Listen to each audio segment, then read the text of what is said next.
You are now listening to 15 Minutes of Fame Radio. Let's go!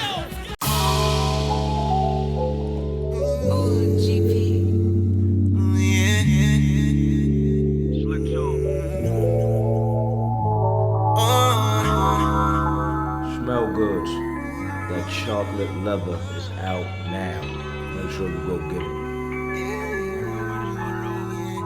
I done got paid this way. Don't want to say risk that I take. Yo, man, 15 Minutes of Fame. I'm back with the bar guy. One of the guys I can say. Can you say one of the GOATs? Like, is it really possible to say I am the GOAT? In battle rap? Well, I'm the GOAT, and then you have the rest of the rest guys. of Yeah. I'll say one of the GOATs, because, you got Verb, you got Mook, Lux. There's so many guys. You got Hollow the Don, you got Hitman Holla. It's just, it's so many guys who are in that conversation, you know what I'm saying? So I just for me to even be in the conversation is like, I feel like I did my job throughout these last 9 years of just putting in great classics and great performances. So, I earned it. Speaking of 9 years, Yeah. I had dropped an interview with Goodz. I'm not really a comment reader, but I actually happened to catch a comment that you left in in the YouTube. Yeah. People know I'm active in them YouTube streets. You know what I'm saying? I copied it. I you kept the file. Oh, look at you. I kept the file because I thought it was interesting. All right, let's talk about it. Verbatim, All right. it says, man, he told me I didn't beat Holmesy because I only had bars, quote unquote. I knew Goodz wasn't worthy of judging anything. Right. Sean has been consistent for 3 years. I've been consistent for 9. That's a fact. It's a fact. I don't lie. I don't lie about nothing. 73 replies. Hey, listen. Listen. First of all, that wasn't me. I got hacked. That wasn't me. Somebody stole my phone.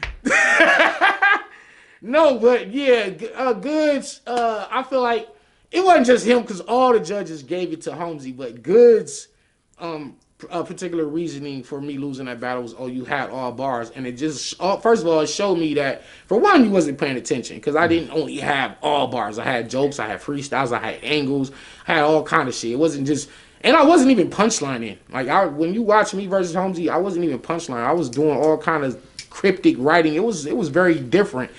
And so that showed me he wasn't even paying attention. And for 2, he's biased, like, kind of against the bar niggas. He's always been like the anti-bar dude anyway. You think so? People will be like, oh, you can't beat Goodz with bars. And it's like, you gotta, because he's swagging in his aura, his presence.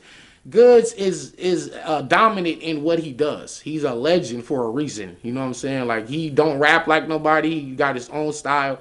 But I also feel like he underscore or undermines the lyricists. Like, I don't think he gives them enough respect. But in regards to his comments about how did they rob K Shine 3 years in a row. Also, remember this. I don't know if anybody's been paying attention, but him and K Shine were going back and forth about shit too. So it's like, it's not like K Shine is his best friend and he's sticking up for him. That's how he really feels. So yeah, that's how he really feels. No, and that's to be admired. Like, he really passionately felt that way about it. Even though, the shit between him and Sean. So, right. Yeah, no, I salute Goodz for that, for sticking up for K Shine. I definitely salute that. You know what I mean? But I've been in that conversation ever since they started Champion of the Year. I've been in that conversation. Right. You know what I'm saying? Every year. And if I have one stumble, I can have 25 crazy battles, and I have one stumble, that I'm out of it. I fuck up one. I lose one battle out of 20, I'm out of it. I'm not even. So I felt so. Yeah, I know how I feel to, like, not get Champion of the Year. Like, last year, they placed me at number 13. Let me tell you something. I'm glad. Matter of fact, now that I wish I had some drink. I wish I had some liquor. I'm talking my shit right now. But talk your shit without the liquor. Last year, me and Mike P, that was first event of 2020. Me and Mike P was phenomenal battle. He had that crazy second round. My first and third. It was a great battle. The following month, February, I battled A Ward, who's been on fire. Me and A Ward was at RBE. That I went to battle Matt Flex, who's also a dope lyricist out of the West Coast. Then I battled KD, who's on the come up in St. Louis. This was literally 3 weeks in a row, the shortest month of the year in February. I did that, so I got Mike P, KD, A Ward, Matt Flex by February. Me and Emerson Kennedy go to the rooftop. And Avocado shooting the Sterilized series. I went crazy. Me and Emerson, fire battle. RBE did social distance. I did the battle with Jay Murder. Smoked him. Shout out to Jay Murder. I smoked him. They forgot about that. What did it do? Yeah, me and Twerk. Me and New Jersey Twerk. I couldn't battle on the roof. They was complaining. We had to take it to the basketball court. Another fire battle. Then before the Ultimate Madness tournament, I was in another tournament, and me and Mr. Mills did a rematch and everything. They ain't know that shit. They don't be counting none of that shit. Then the Ultimate Madness comes, and then I'm battling every 2 weeks. You see Danny Myers and Reaper Rail, Danny Myers and Tink the Demon, Danny Myers and Holmesy. Me and Holmesy in one of the best battles, of the year, as a matter of fact. And that was a dope battle. Then you see Danny Myers and Easy the Block Captain, and Danny Myers and Jerry West, and Danny Myers and Ill Will, and so many other things that I did. And guess what that gets you? Number 13. God damn. You see why I had to just the magnitude, I had to just put it into perspective. I did all of that to get number 13. Well, the shit don't make sense, bro. And I'm sitting here looking at, like, they had people ahead of me that had not did that much work with that many great performances. Okay, I fucked up the second round in Jerry West battle. Cool. But don't wipe away the whole year and not even make top 10. So when he said that about K-Shine, I'm sitting here like, well, damn, my nigga, like, yeah, Shine just now in the last 3 years, and it was me, by the motherfucking way, it was me that got K-Shine, that sparked the motherfucking fuse back in that nigga. When I battled him on the first Smack volume, and I told him we missed it old Shine, and I talked to him about his career and the moves he was making, and you will notice that ever since then, K-Shine was on a crazy run. Am I lying? I'm not saying if give you the credit. No. If I'm lying, I'm flying, and my feet ain't left the motherfucking ground. Shout out to Oops. I'm the one that got K-Shine on his bully run.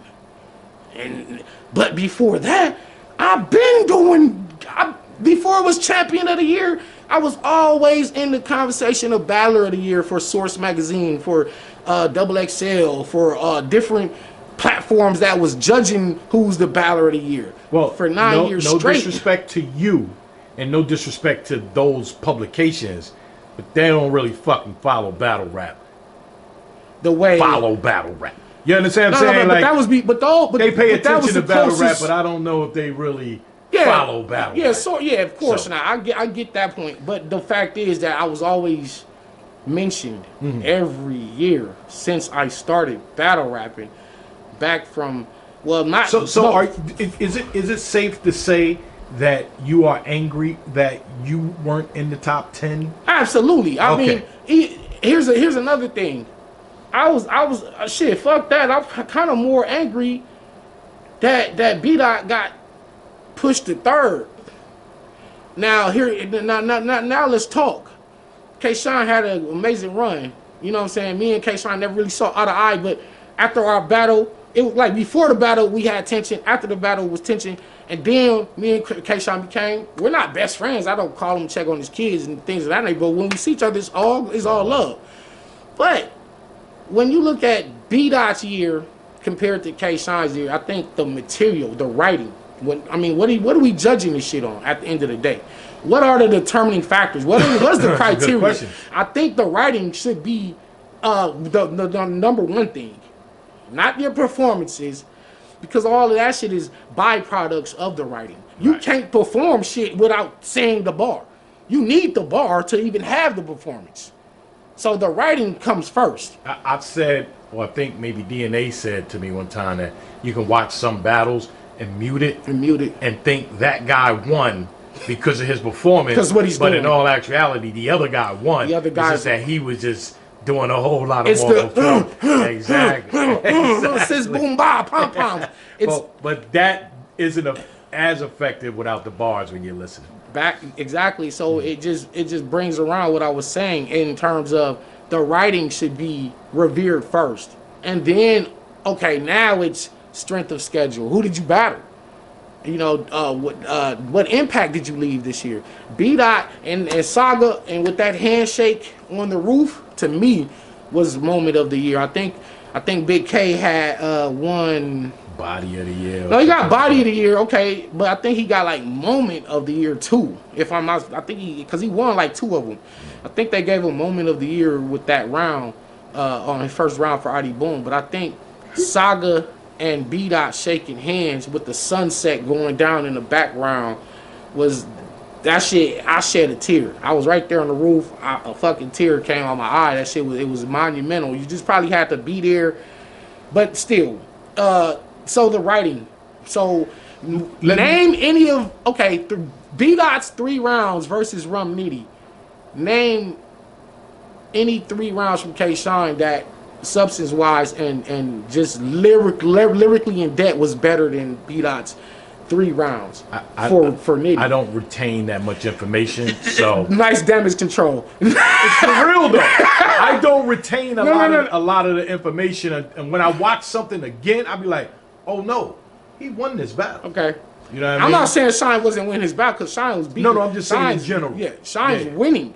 But when we take your material versus B-Dot's material, I don't think Shine had a better 3 rounds in 2020 than B-Dot's 3 for Rum Nitty, B-Dot's 3 for T-Top, B-Dot's 3 for fucking, who was it, Chilla, even despite him stumbling. I'm just talking about from the writing standpoint.